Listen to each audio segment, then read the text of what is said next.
Step away from the gate immediately, or you'll be escorted out. The command cut through the terminal noise like glass breaking. Haley Thompson froze mid-step, her boarding pass clutched in one hand, her twin sister Bailey gripping her arm. Their tickets showed first class, seats 2A and 2B, but the gate agent's glare burned as if they had been caught with counterfeit money. Around them, travelers slowed. The rolling wheels of suitcases stopped, the rhythm of announcements faded under the weight of rising whispers. A businessman adjusted his tie and shook his head. A family with young children pulled closer together. Phones lifted into the air, screens aimed at the two girls now standing under suspicion. Haley's voice trembled, but held a thread of defiance. "These are real tickets. We checked in hours ago. You've already scanned them." The gate agent, a woman in a wrinkled uniform with tired eyes, snatched the passes back, holding them up like damning evidence. "These don't belong to you. How did two teenagers get into first class? Who paid for these?" A ripple of unease swept across the waiting area. It wasn't just disbelief, it was curiosity sharpened by judgment. Bailey felt her stomach twist as strangers eyed her and her sister as if guilt were written across their skin. She whispered, "Don't let them see you cry." Haley squared her shoulders. "We're not leaving. We have every right to be here." The woman leaned forward, her tone dripping with accusation. "Not until you tell me who you stole them from.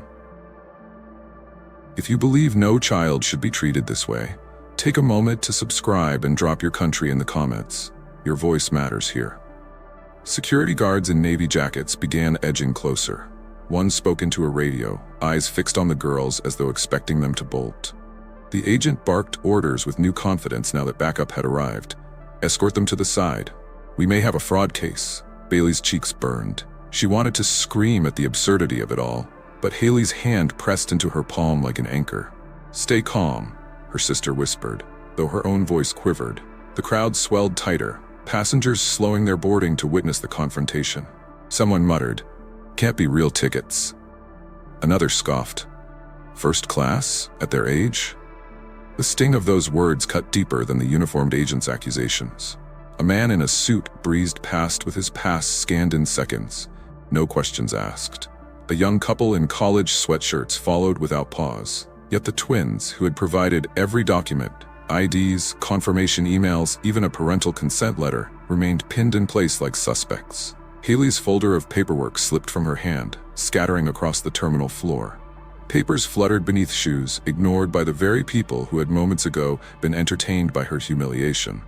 Bailey bent quickly to gather them, her hands trembling as she tried to keep the pages from tearing. The gate agent didn't move to help. Instead, she crossed her arms, lips pressed into a smirk that said she'd already decided the verdict. "Supervision will deal with you," she snapped. "Until then, you're not going anywhere." Bailey looked up from the floor, her eyes hot with shame. "This is wrong. You know it's wrong." But the woman had already turned to welcome the next passenger, her hand extended in polite efficiency, her hostility reserved only for the girls standing apart. Security formed a half circle, pushing the twins toward a corner by the windows. The spot was a stage of humiliation where stranded passengers usually waited, those without proper documents, those suspected of breaking the rules. Haley's chest heaved as she clutched the recovered papers against her. She tried to keep her voice even. "We can explain everything. Just look." The nearest guard cut her off. "Save it for the supervisor." A new voice sliced through the tension, deeper, older, practiced in authority. "What's the situation here?" The crowd shifted to reveal a man approaching, his silver hair slicked back, a badge pinned to his chest. His eyes scanned the twins with disdain before the agent even answered. Haley and Bailey exchanged a glance that spoke volumes. This wasn't going to end with simple questions, because the man stepping forward wasn't here to listen, he was here to accuse. And the moment his shadow fell over them, everything changed. The morning at Whitmore Academy had begun like any other. Bells echoing across ivy-covered courtyards, students rushing between dorms and classrooms. But inside one small room on the east side of campus, excitement pulsed brighter than any textbook lesson. Haley and Bailey Thompson were not thinking about exams or debate tournaments that Friday morning. Their focus was on a secret plan months in the making. Stacks of books had been pushed aside, replaced with open suitcases. Bailey tucked a box of cookies wrapped in red ribbon into the corner of her bag. A gift for their mother. "She won't believe it," she whispered, cheeks glowing with anticipation. Haley zipped her backpack, the meticulous planner between them. 50 years old. She thinks we're stuck here with finals. She'll never expect us to walk through that door tomorrow. The idea had begun as a half-joke in January. What if we just showed up for Mom's birthday? But the thought had taken root, fueled by longing. Their mother had always made birthdays a celebration of love rather than extravagance, even when surrounded by the wealth their father's empire provided. The twins had promised themselves that this year they would give her something money could never buy, the joy of surprise. Every detail had been planned without their father's knowledge. He was protective to a fault, shielding his daughters from the world with private jets, bodyguards, and assistants who arranged everything. They loved him, but they were determined to prove they could move through life without constant supervision. "This trip is ours," Bailey declared, standing taller as if convincing herself. "We bought the tickets ourselves. We organized the shuttle. No security team, no assistants, just us." Haley nodded, though nerves flickered in her eyes. "We said it before. No calling Dad unless it's an actual emergency. We need to prove we can handle this on our own." That pact had been their mantra in the weeks of preparation. It was more than just a journey home. It was a test of independence. They printed confirmations, gathered IDs, even packed emergency contact letters, documents most teenagers would never think to carry. They wanted no chance of failure. At breakfast, friends teased them for the oversized folders stuffed into their bags. "You two are treating a flight like a court case," one classmate laughed. Haley just smiled. Better to have proof than excuses. When the campus shuttle pulled up in front of the dorms, the twins exchanged a look of triumph. They had done this without assistance, without anyone but each other. Their mother's favorite Connecticut maple cookies were nestled in Bailey's bag, alongside handmade cards and photographs. It wasn't expensive jewelry or luxury items. It was family, love, and the kind of thoughtful detail that no assistant could order online. As the shuttle wound its way down the tree-lined road, Bailey leaned against the window, whispering, "She's going to cry when she sees us." Haley's lips curved into a smile. "Good. It means we did this right." Neither of them noticed the way their driver kept glancing at them in the rearview mirror, curious about the twins who carried themselves with both privilege and purpose. To the outside world, they looked like normal teenagers. Hoodies, sneakers, backpacks. But their confidence hinted at the world they came from. When they reached Hartford Airport, the terminal buzzed with Friday travelers, business people in suits, families juggling strollers, students heading home for the weekend. The twins blended easily, pulling their own suitcases without the usual entourage that often drew attention. For once, they felt ordinary, and the thrill of that carried them through security and toward the gate. "This is it," Bailey whispered as they walked side by side. "We made it all the way here. Just us. No problems."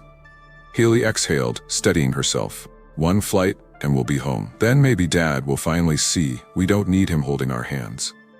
What neither twin could know was that this decision, to move without his shield, would place them directly in the path of prejudice they had never experienced before.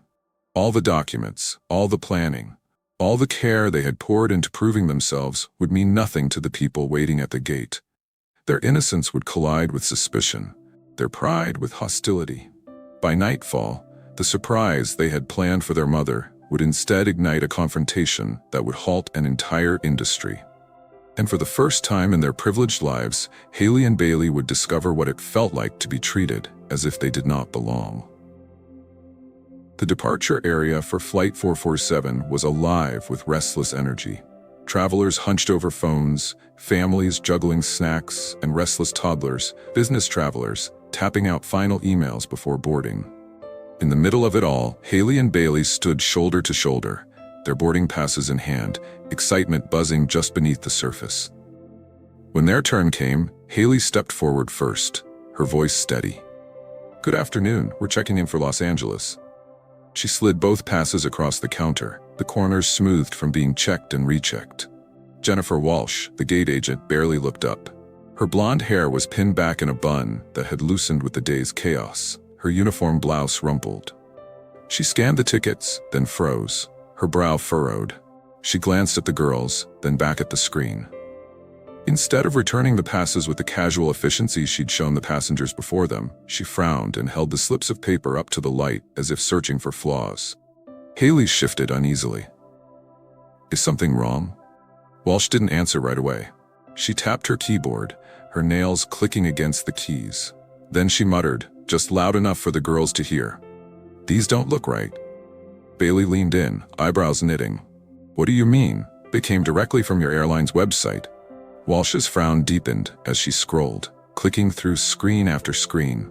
Her lips pressed tight, a crease forming at the corner of her mouth. She didn't return the passes. Instead, she turned them over in her hands as if handling counterfeit bills.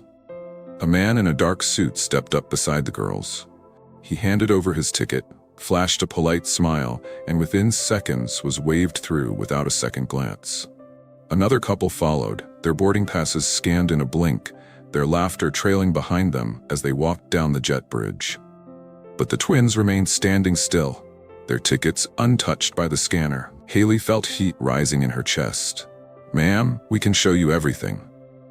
She pulled a folder from her bag and laid it carefully on the counter. Inside were printed confirmation emails, the credit card statement with their father's name, and a signed parental consent letter. She arranged the documents in a neat line, proof upon proof. Walsh glanced at them, then returned her eyes to the screen, dismissing the evidence with a flicker of indifference. "These tickets don't match your situation. 2 minors in first class traveling without an adult, that doesn't add up." Bailey's voice wavered between calm and indignation. "We followed every policy. We even have written consent. What exactly is the problem?"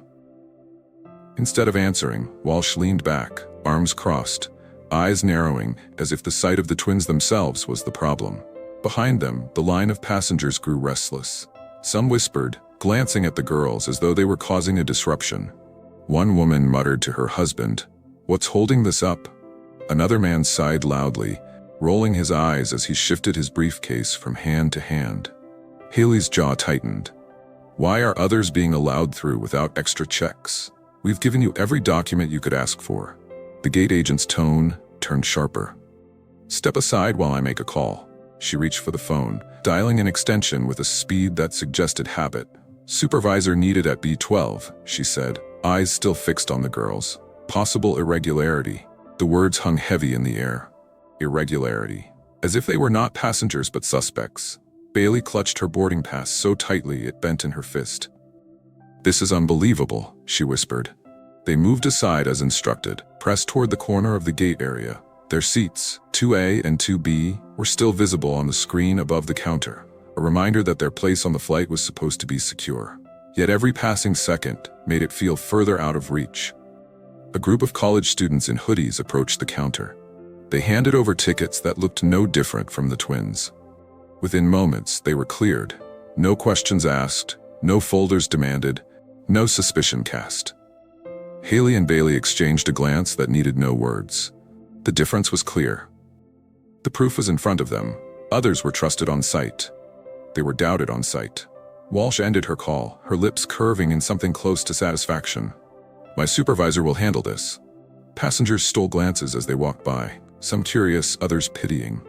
But most looked away quickly, preferring not to confront the ugliness unfolding a few feet from their comfortable boarding line.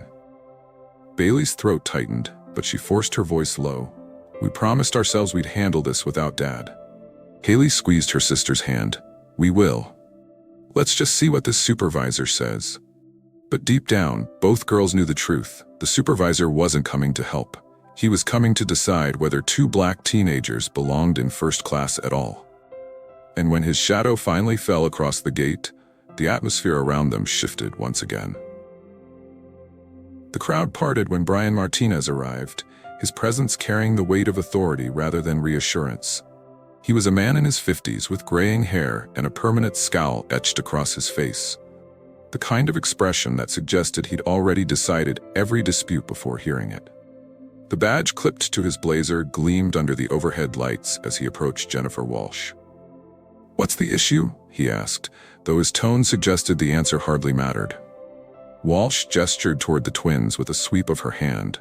2 minors with first-class tickets, booked on a card that isn't in their name. They've presented documents, but there are red flags. Martinez's gaze landed on Haley and Bailey with a sharpness that made Bailey's stomach churn. He didn't glance at their paperwork. He didn't even look at the boarding passes still sitting on the counter. Instead, his eyes narrowed, heavy with suspicion. "Ladies," he said, his voice rough and clipped, "I need the truth. How did you really get these tickets?" Bailey's jaw dropped. "We already explained. We booked them with our father's card, with permission. We have proof." She thrust the folder forward again, papers rustling in her trembling hands. Martinez didn't take it. He folded his arms, tilting his head as if her words confirmed his doubts. "Minors don't buy first-class tickets. Not without something shady going on. You expect me to believe 2 kids just waltzed into these seats?" Haley swallowed the lump in her throat and spoke with measured calm. "Sir, everything is documented. Here are the confirmation emails, the credit card statement, and a signed consent letter from our father. We are not hiding anything." The supervisor's lips curled. "Anyone can print papers at home, doesn't mean they're real." Gasps rippled from the crowd behind them. Phones hovered higher in the air, that recording every word. Some passengers exchanged knowing glances, while others shook their heads as if the scene proved their worst assumptions. Bailey's face flushed. Her voice rose with indignation. "So what? You just assume we're criminals because we're young? Because we're black?" The words rang out louder than she expected. Silence fell for a beat before whispers surged through the terminal like wildfire. Martinez's eyes narrowed to slits. "Watch your tone. You're in enough trouble already." "Trouble?" Bailey repeated, her voice breaking with fury. "We did nothing wrong." Haley reached for her sister's arm, grounding her, but her own voice carried steel beneath its calm. "We have complied with every request. We've given more proof than anyone else here. Why is it still not enough?" The supervisor didn't flinch. He leaned closer, his shadow stretching across their faces. "Because something doesn't add up, and until it does, you're not boarding. In fact," he turned toward the guards, "call airport police. We may have a case of credit card fraud." The words hit like a blow. Bailey's chest heaved as humiliation washed over her. Haley clenched her fists, her composure cracking as she glanced at the passengers gathered around. They weren't just travelers anymore. They were spectators, watching as 2 girls were cast as criminals in a theater of bias. Whispers turned sharp. "Probably fake. No way they bought those themselves. Who do they think they are?" A child tugged at his mother's sleeve. "Mom, why are those girls in trouble?" The mother shushed him, pulling him closer, her eyes sliding away from the scene. The guard stepped forward, forming a wall of navy jackets. "Please move aside, miss," one said flatly. Haley inhaled sharply. "We are not criminals. We are passengers with valid tickets." Her words trembled, but did not falter. Bailey, unable to hold back, snapped, "This is harassment. You're treating us like thieves when all we did was try to get on a plane." Martinez raised his hand, silencing her. "That attitude isn't helping. Keep it up, and you'll be answering questions in an interrogation room instead of flying anywhere tonight." Gasps rose again, cameras flashing as phones zoomed in. The humiliation was complete. Their dignity stripped in front of strangers, their innocence ignored. The twins stood pressed against the wall of the gate area, their paperwork clutched like a shield no one wanted to read. To the crowd, they no longer looked like students heading home for a birthday. They looked like suspects. Haley's voice finally cracked as she whispered to Bailey, "How far are they going to take this?" Bailey squeezed her hand, fire still in her eyes. "As far as we let them." But the truth settled heavy between them. They were trapped in a cage built not of bars, but of suspicion and prejudice. And with police on the way, their fight for dignity was only just beginning. The minutes stretched into a torment that felt endless. The guards stood close enough to block escape, their hands near their radios, their eyes cold with indifference. Passengers streamed past, some sneaking glances, others recording openly. The judgment in their eyes weighed heavier than the threat of police. Haley and Bailey sat on the rigid plastic chairs at the edge of the gate area, documents piled uselessly in their laps. The seats, marked by scratches and stains, felt like a holding cell in full view of the public. Each whisper around them was a reminder. They weren't seen as travelers, they were seen as suspects. Bailey leaned closer, her voice low but urgent. "Haley, is this the moment we break our promise?" Her sister's eyes stayed fixed on the floor tiles. tracing the gray specks like an escape route that wasn't there. She wanted to hold firm, to prove they could manage without help, but the pounding in her ears told a different story. They had done everything right, yet the outcome was rigged from the start. Haley finally lifted her gaze, meeting her sister's pleading eyes. "We've tried everything. They don't see us, they only see what they want to see." Her voice cracked. Maybe it's time." Bailey's throat tightened. Their pact had been ironclad, no calling Dad unless it was life or death. To them, this had felt like an ordinary trip, a rite of passage toward independence. Now it had turned into a public trial, where dignity was stripped and their word carried no weight. Haley pulled her phone from her bag, her hands trembling. Bailey covered her sister's hand for a moment, whispering, "If we do this, there's no turning back." Haley nodded. "Then let's not look back." With a deep breath, she scrolled to the number labeled Dad. The phone rang once, twice. On the third ring, the line clicked. "Haley?" The voice on the other end was calm, deep, and commanding. Even through the phone, Robert Thompson carried the presence of a man who had built empires with words alone. Haley's composure crumbled at the sound. "Dad? They won't let us board. They're saying our tickets are fake. They've called for police." Her words tumbled out in fragments, choked with humiliation. There was silence on the line for a beat too long. Then Robert's voice cut through, steady and sharp. "Where are you right now?" "At the gate. Everyone's watching." Bailey leaned close, speaking directly into the phone.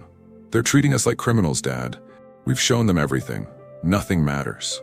The rustle of papers and faint murmur of voices echoed on his end, but his voice returned, calm as stone.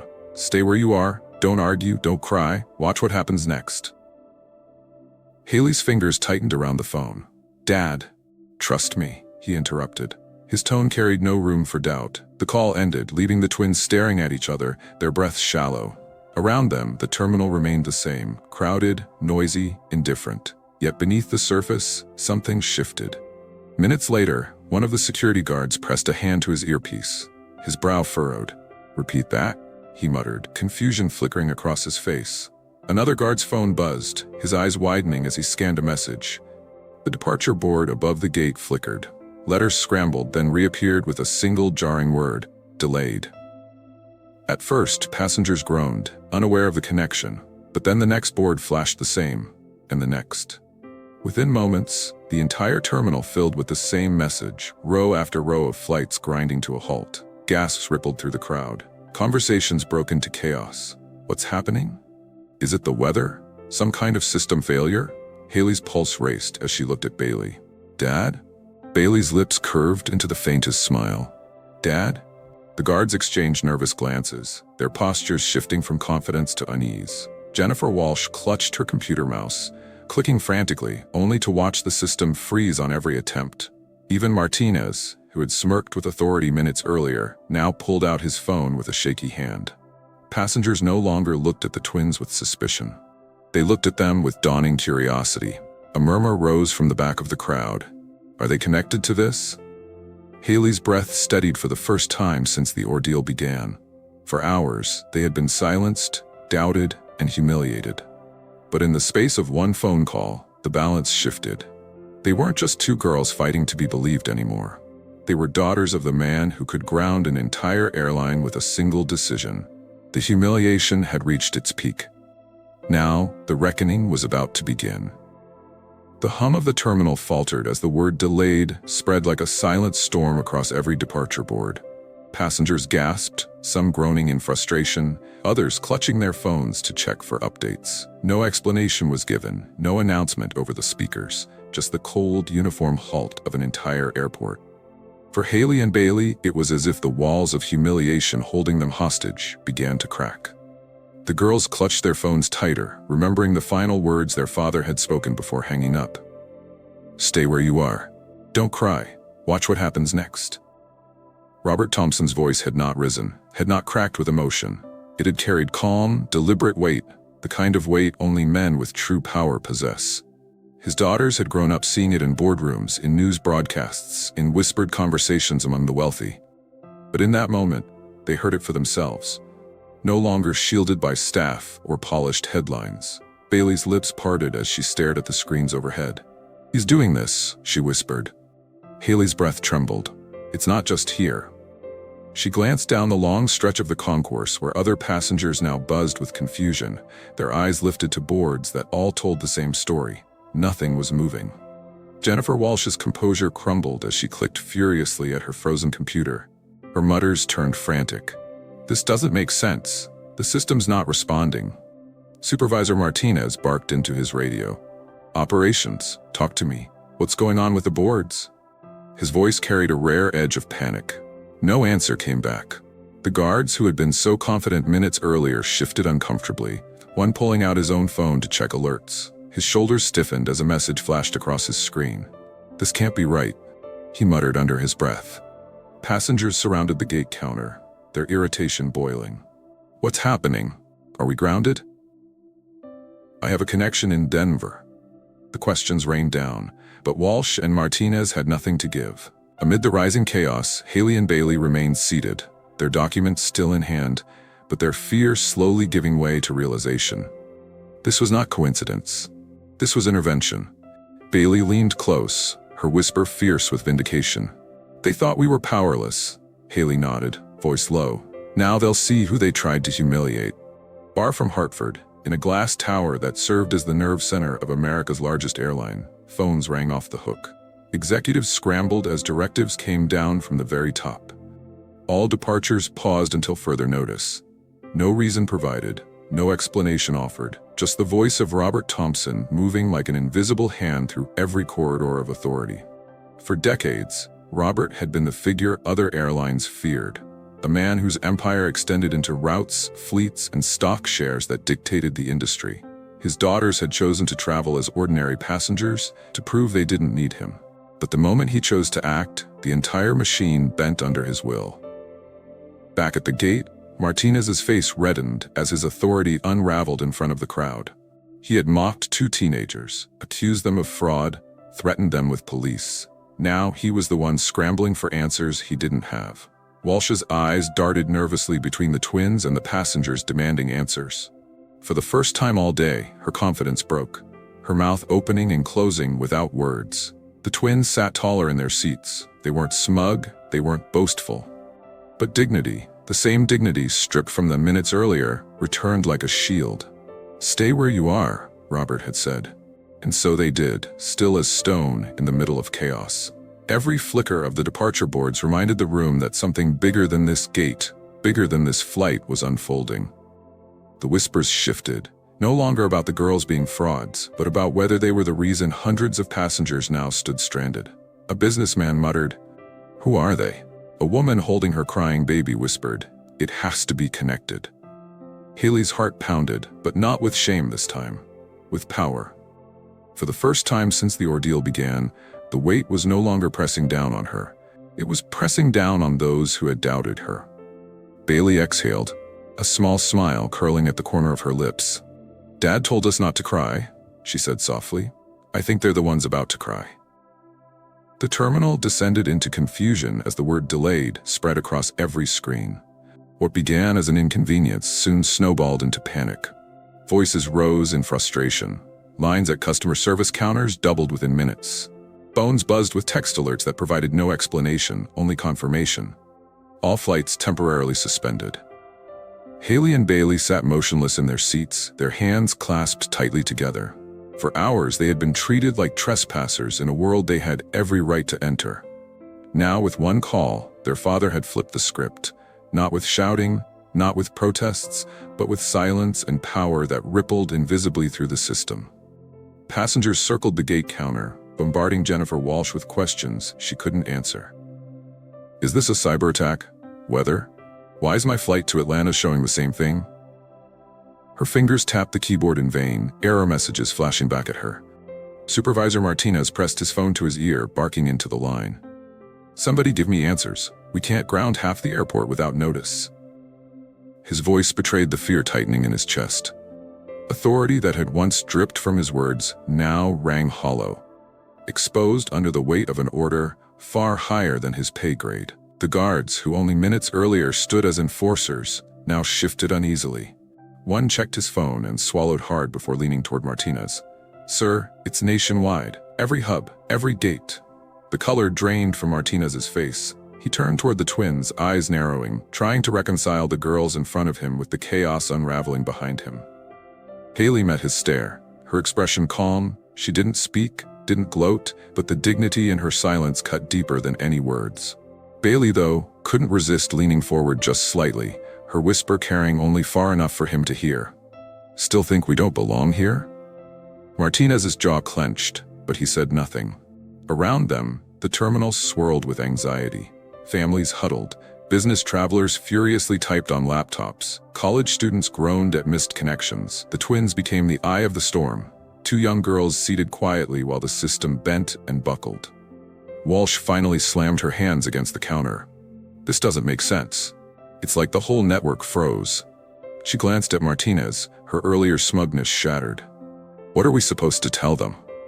Before he could answer, an announcement crackled over the loudspeakers. "Attention passengers.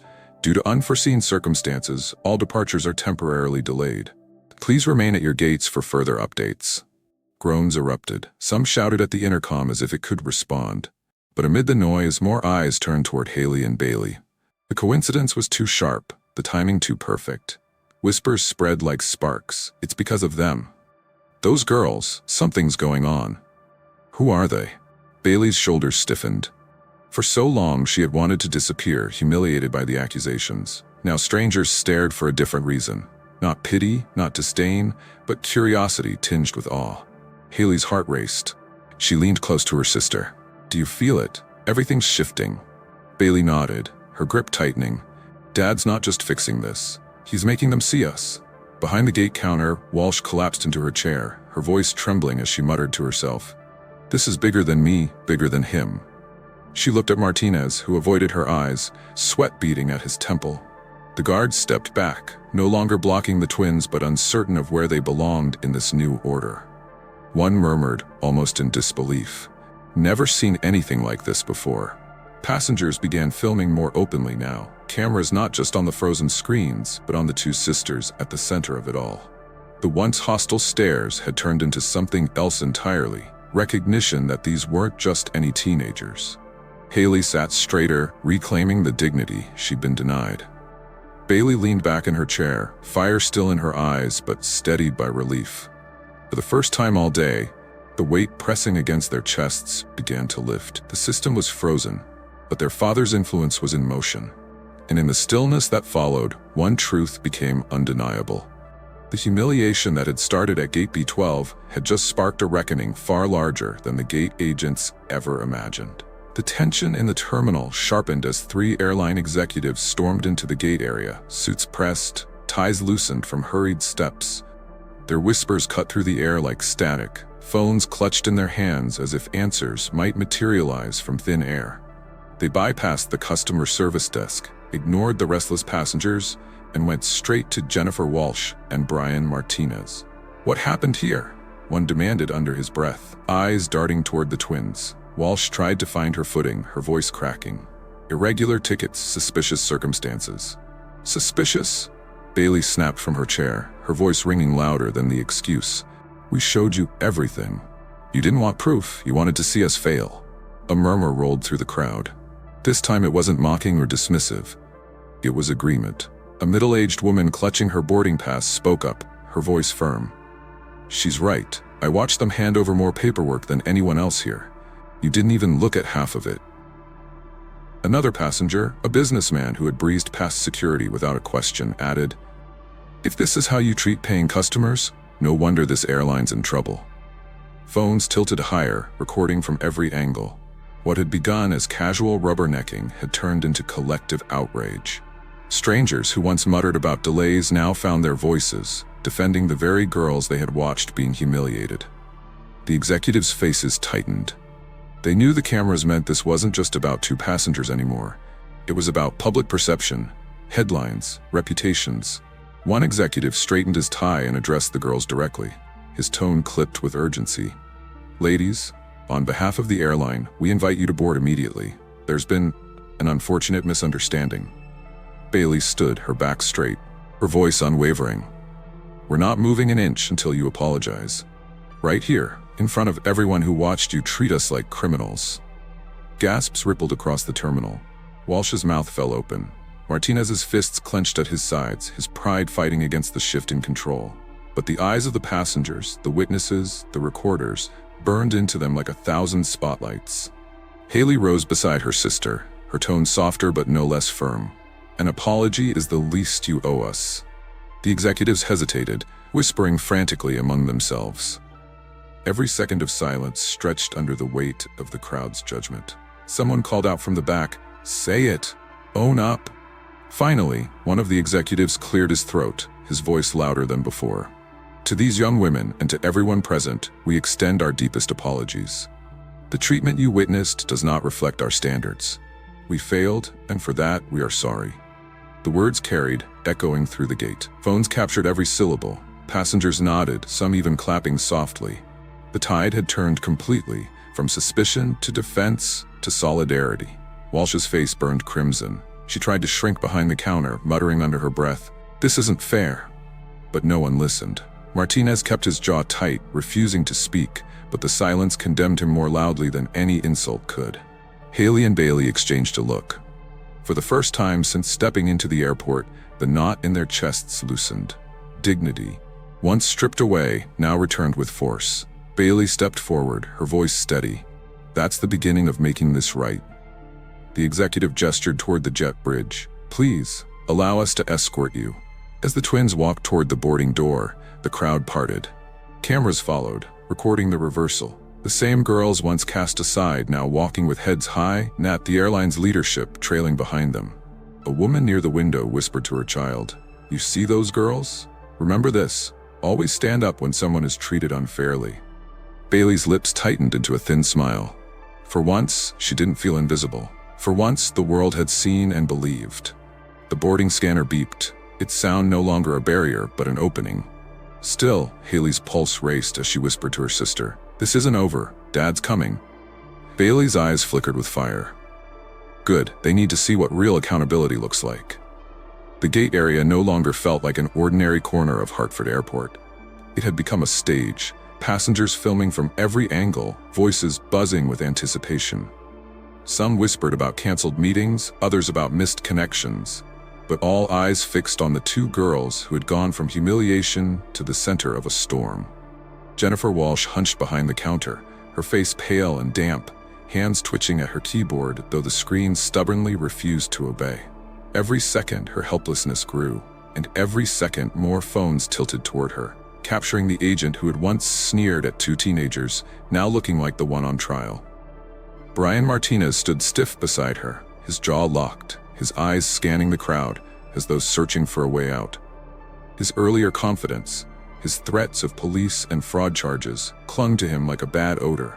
But now those same words were played in the whispers circling the room. Passengers had watched, recorded, and remembered. Then came the moment that shattered what little power they had left.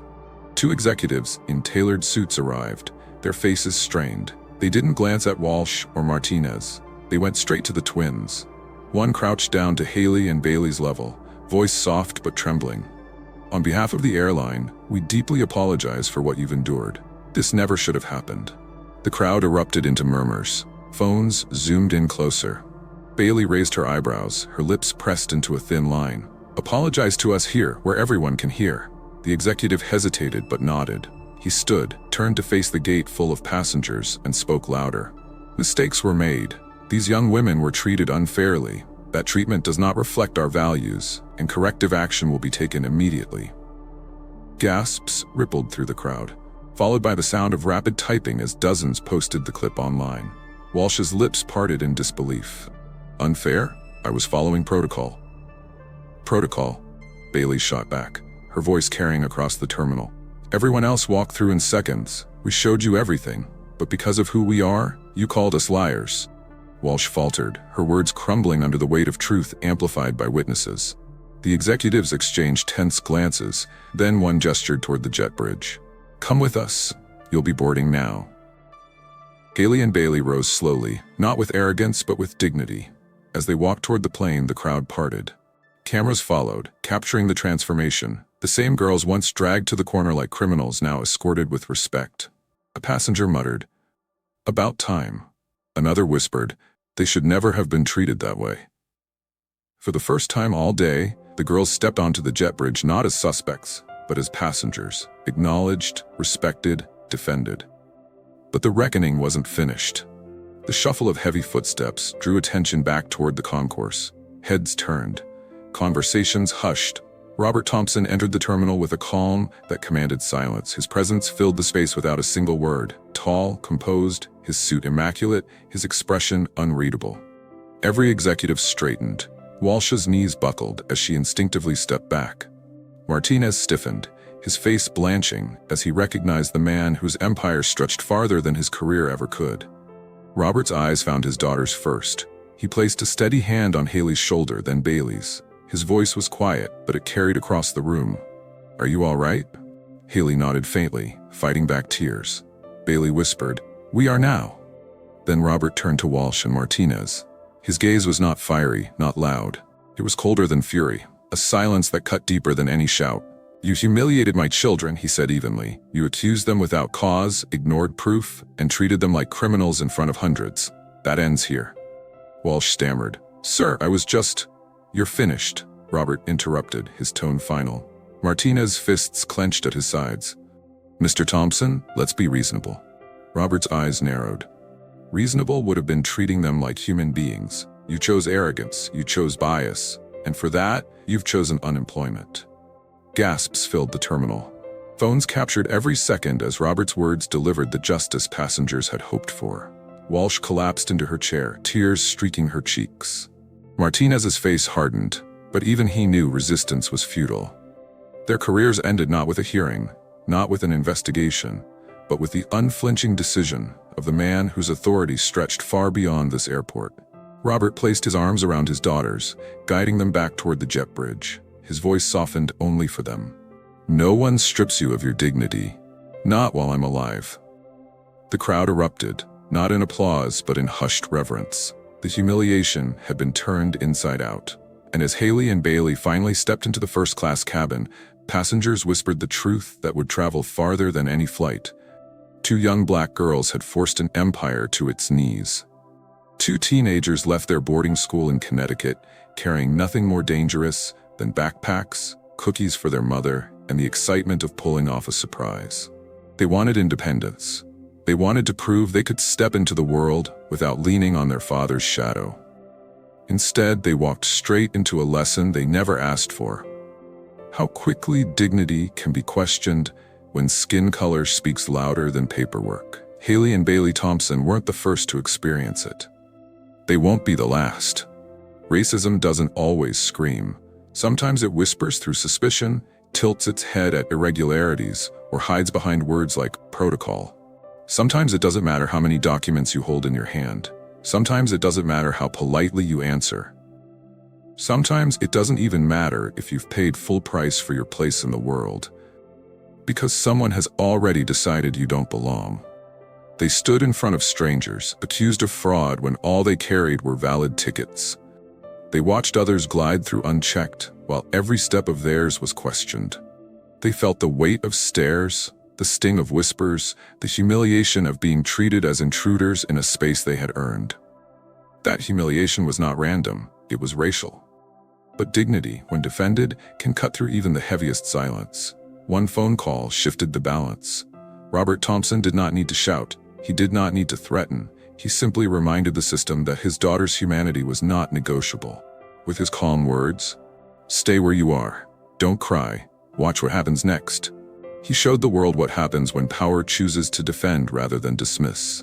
Within minutes, an empire froze. Every departure board flashing, delayed, became a mirror held up to the arrogance of a gate agent and her supervisor who thought they could strip 2 young women of their dignity without consequence. And yet, the most powerful moment wasn't the nationwide shutdown. It wasn't even Robert walking into that terminal, silencing the room without raising his voice. The most powerful moment was the twins themselves, demanding an apology before they moved an inch. They stood taller than the authority figures who once tried to reduce them to suspects. They reclaimed the narrative in full view of every passenger, every camera, every witness. That is the echo that lingers. Racism hides in policies, in suspicion, in small humiliations. But dignity unmasks it. Jennifer Walsh thought she held boarding passes hostage. What she really held hostage was her own career. Brian Martinez thought he carried authority. What he carried was a mirror to his own prejudice.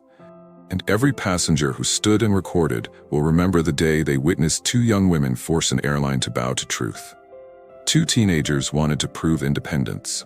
Instead, they proved something larger. Silence enables injustice, and one voice, backed by truth, can ground an empire. And so this story asks you directly, what would you have done if you were standing at gate B12? Would you have looked away, whispered, or spoken up? Drop your thoughts below. Share your country flag in the comments so we know where you're watching from. And if you believe stories like this need to be heard, stories that remind us dignity is priceless, make sure to subscribe to Echoes of Hope Stories HQ, because injustice thrives in silence, and dignity, when defended, can move mountains.